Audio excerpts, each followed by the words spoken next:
Moi, ce qui m'a particulièrement marqué pendant notre visite dans le Vorarlberg et à Bregenz, c'est le rapport au paysage, que ce soit un projet dans le contexte même, donc le paysage directement vu, ou le reflet du paysage sur un bâtiment, le rapport au vitrage, aux ouvertures des bâtiments qui nous ont été montrés. Donc j'ai trouvé vraiment que le paysage prenait réellement part dans les décisions architecturales, ainsi que dans sa présence dans les matériaux et dans la structure. Voilà, l'omniprésence des arbres dans le paysage que l'on voit et l'utilisation du bois dans les constructions. Dans une ville comme Saint-Étienne où on a le paysage qui est aussi présent et cadré pour une ville de France, je trouvais intéressant de retrouver ça sous une autre manière et peut-être de manière aussi plus forte dans le Vorarlberg.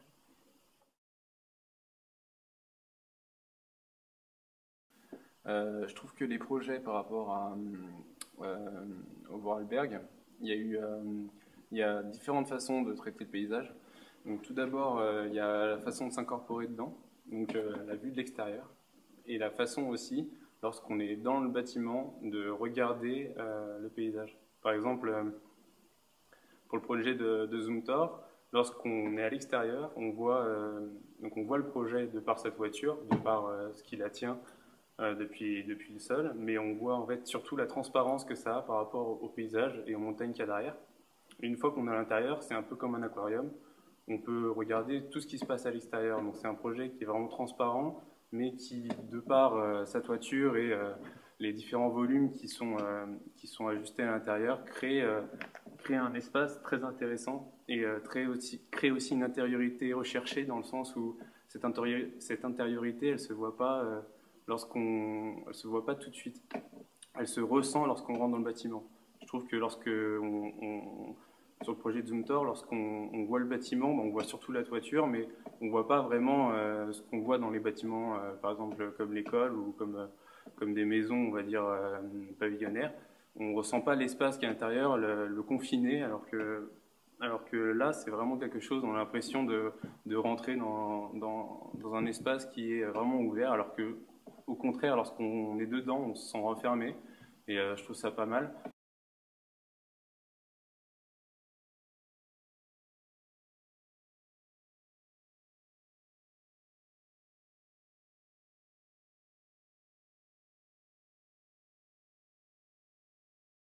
Et tu pourrais généraliser un peu plus ce rapport au paysage dans l'ensemble des projets qu'on a vus ou pas? Bah, le projet, ouais, ouais, ouais.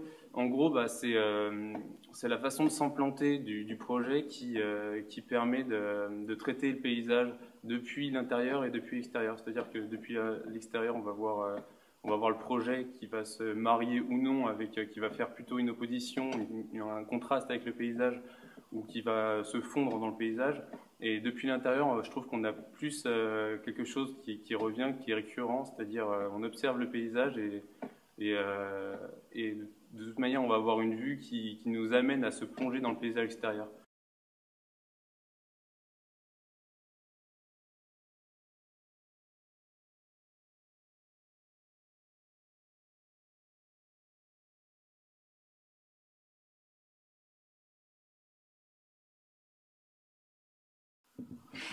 Ce qui m'a marqué particulièrement au Vorarlberg, pendant mon voyage en Autriche, personnellement, c'était plus ce rapport à la production locale, aux matériaux bois, à l'utilisation qu'ils en faisaient, enfin, ce rapport à la lumière, à l'écologie. C'est vraiment ce qui m'a marqué.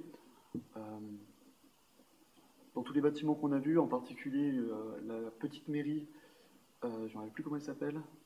Le centre communal de Saint-Gérald. Le centre communal de Saint-Gérald. Donc là, c'est un bâtiment qui m'a vraiment marqué parce qu'il il utilisait des ressources locales et, et ça en faisait un vrai bâtiment, un point phare en fait de cet endroit. Et c'était vraiment un bâtiment qui était beau à voir, écologique, qui fonctionnait avec les habitants.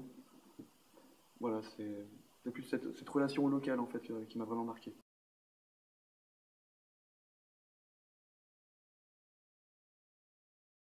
Donc la question des circuits courts, tout ce qu'ils ont pu noter en lien à plusieurs échelles, à la fois de production, avec le temps, de concertation, tout ça. Voilà, c'est ça. Cette manière par exemple de diminuer les coûts, de la préfabrication d'ateliers, donc les matériaux locaux. C'est tout ce rapport en fait là qui m'a semblé vraiment en avance en fait par rapport à ce qu'on fait, aujourd'hui. Par exemple, un autre bâtiment qui m'a marqué. Enfin, en fait, c'était plus le discours qu'avaient les personnes entre elles en fait qui parlaient. Il y avait une sorte de compétition, de bon enfant en quelque sorte. C'est que chaque personne essayait de faire mieux que le prédécesseur, en espérant que la personne qui viendra après fera mieux que lui. C'est un peu cette évolution qu'on recherche. Voilà, toujours faire plus écologique, plus en rapport avec la nature, travailler ce rapport voilà, à l'habitat, à l'humain, au contexte en fait. Voilà, c'est vraiment ces éléments-là qui m'ont marqué.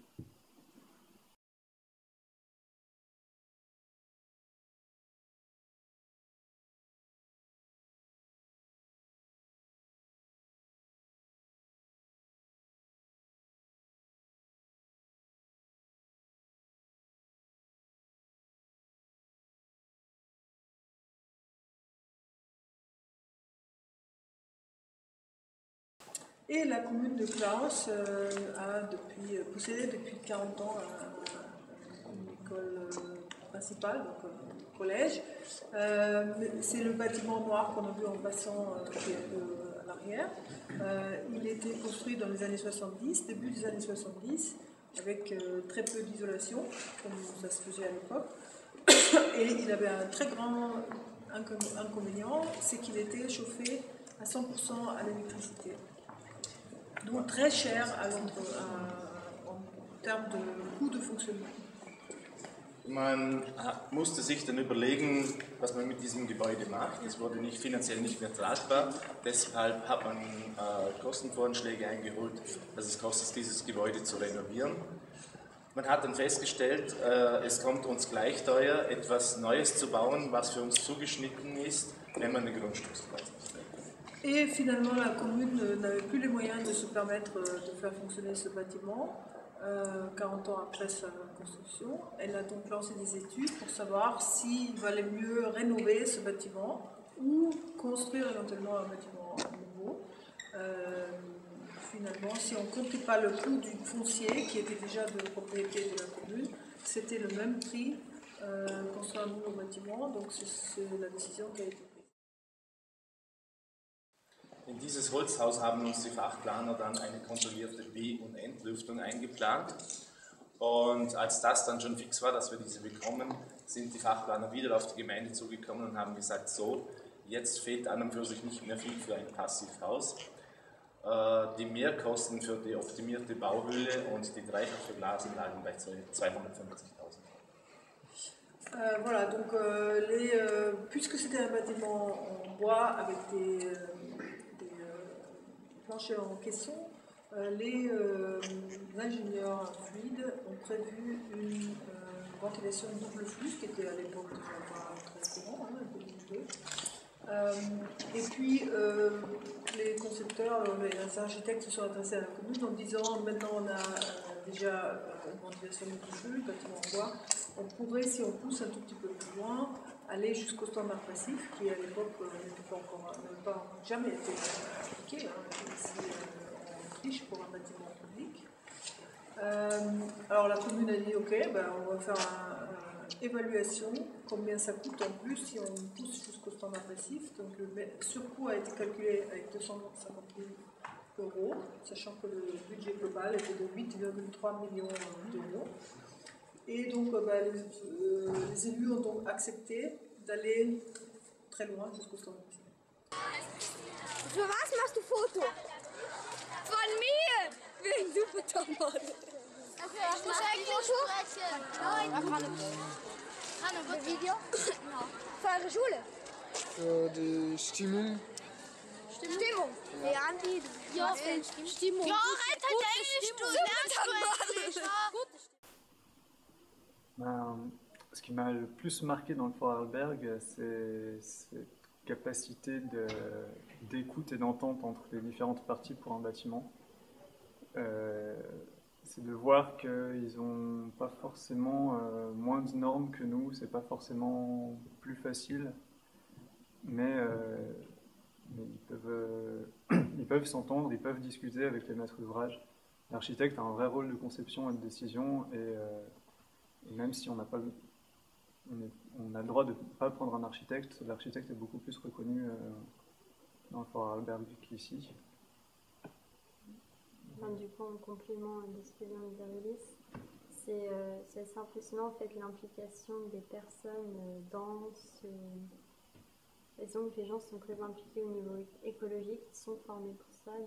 Enfin, l'architecte, c'est vraiment, ça fait partie en fait de la culture traditionnelle, contrairement à la France où c'est pas vraiment le cas, les gens sont peu informés, ou n'ont peut-être pas aussi la volonté de s'informer.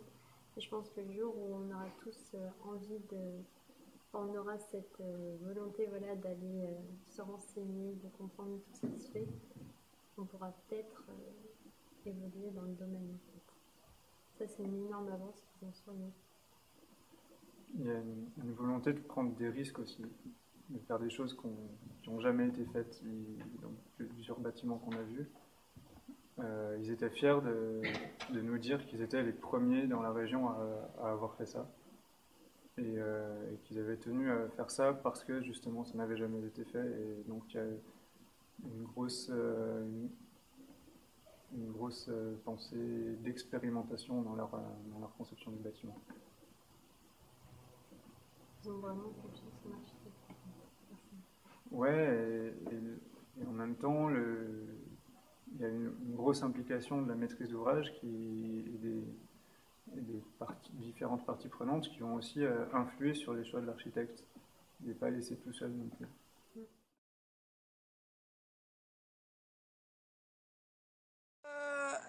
Une chose qui est très importante dans la construction en terre, c'est la stabilisation. Donc si vous allez sur Google et vous cherchez construction en terre pisée, la majorité de choses que vous verrez seront des constructions stabilisées. Quelqu'un sait qu'est-ce que ça veut dire? Stabiliser? C'est fondation, ça par rapport avec la fondation? Non, ça a à voir avec le mélange. Le mélange, il peut être mélangé avec 1 jusqu'à 5% de ciment. Ça veut dire stabiliser. Ça veut dire qu'on a de 1 à 5%, de temps en temps aussi à 10% de ciment dans le mélange. Qui fait qu'en fait la terre n'est plus terre, elle devient un béton terre. Cela a des côtés très négatifs, et pour ça Martin il a pratiquement donné sa vie pour combattre contre la stabilisation. Donc c'est vraiment son cheval de bataille. Et il a dit moi je vais absolument pas stabiliser, et c'est vraiment quelque chose que je veux montrer que c'est possible.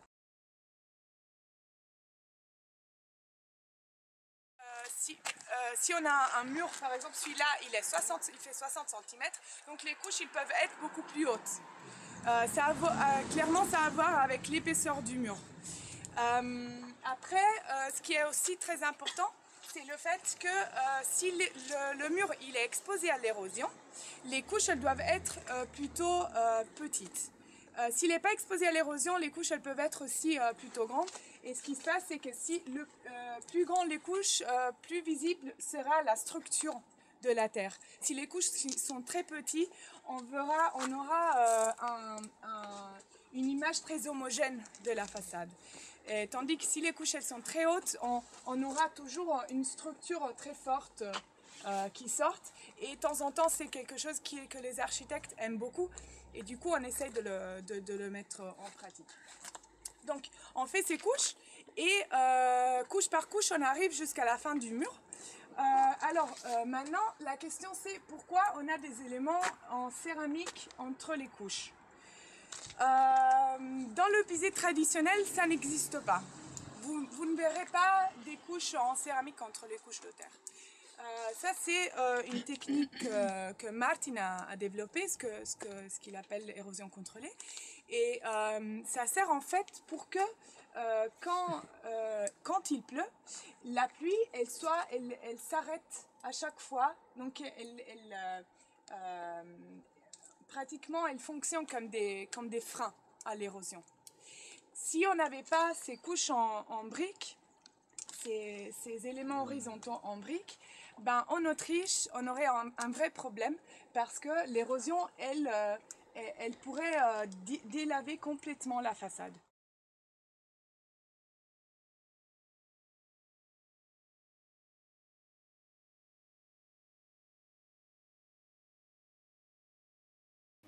Alors, suite à notre voyage de 3 jours dans le Vorarlberg avec l'ensemble des S3, moi je vais plus parler sur les notions d'économie et d'écologie, sur les projets qu'on a pu voir tout au long du séjour. Alors, ce qui m'a particulièrement intéressée, c'était surtout en fait la façon dont l'écologie entretenait une espèce de mentalité là-bas, en fait, qui est quand même assez différente chez nous. Et c'était très intéressant de voir que ce soit à la fois des maisons familiales, que ce soit aussi des espaces publics, des bâtiments publics qui sont autonomes en énergie, c'est-à-dire qu'ils produisent leur propre énergie et sont passifs en fait, donc des bâtiments basse consommation. Et c'est ce côté-là qui m'a quand même vachement plu et qui m'a fait ouvrir un peu mon esprit sur des choses qu'on ne voit pas spécialement en France. Voilà. Je suis d'accord avec toi.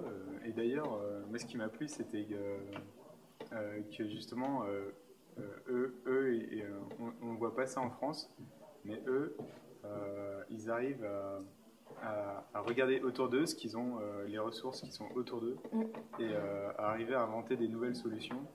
Avec des matériaux de construction locaux, que ce soit par exemple le bois, parce qu'ils ont quand même pas mal de forêts et ils utilisent pas mal de matériaux locaux en fait, pour leur construction.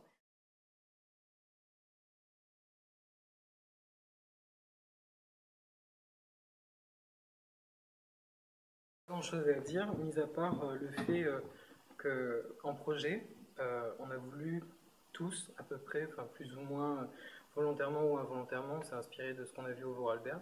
Déjà d'une, ça nous a tellement marqué, de par la singularité de tous les projets, le fait aussi que les matériaux, le mode un peu à l'écologie qui en soi en France ne veut pas dire grand-chose, mais que là-bas il y a une vraie conscience collective et que c'est une volonté sociale et peut-être ancrée dans la société depuis déjà de nombreuses années, du fait de ne pas vouloir de centrales nucléaires, le fait de vouloir des éoliennes, le fait de vouloir du bois. Par exemple, un truc qui m'avait marqué, une famille avait reçu comme cadeau de mariage des troncs d'arbres qui en ont fait du coup des, je ne sais plus comment ça s'appelle, des espèces de petites coupelles, enfin des petits tasseaux, des petits trucs pour mettre sur le bardage de la maison, et qui fait partie justement de la culture du Vorarlberg, qui n'est peut-être pas, j'imagine, un peu homogénéifié dans l'ensemble de l'Autriche, mais qui est dû à la région montagneuse du Vorarlberg. Et aussi le fait que, un truc qui m'a remarqué, parce que bon, je remarque ça, les voitures électriques, j'en ai jamais vu autant qu'en Autriche. Et en fait, j'ai demandé à Andrea, merci. Elle m'a dit en fait c'est un pays test qui justement ont des voitures de société, des voitures de particuliers qui vont tester justement ce mode à l'écologie, mais qui du coup n'est pas forcément applicable en France. En la France, c'est plutôt on fait ça par rapport à une mode, on met un peu de panneaux solaires, un peu d'éoliennes pour faire genre, et puis au final c'est pas vraiment, ça n'a pas une vraie valeur comme dans le Vorarlberg. Après, ben, ouais, voilà, c'était chouette.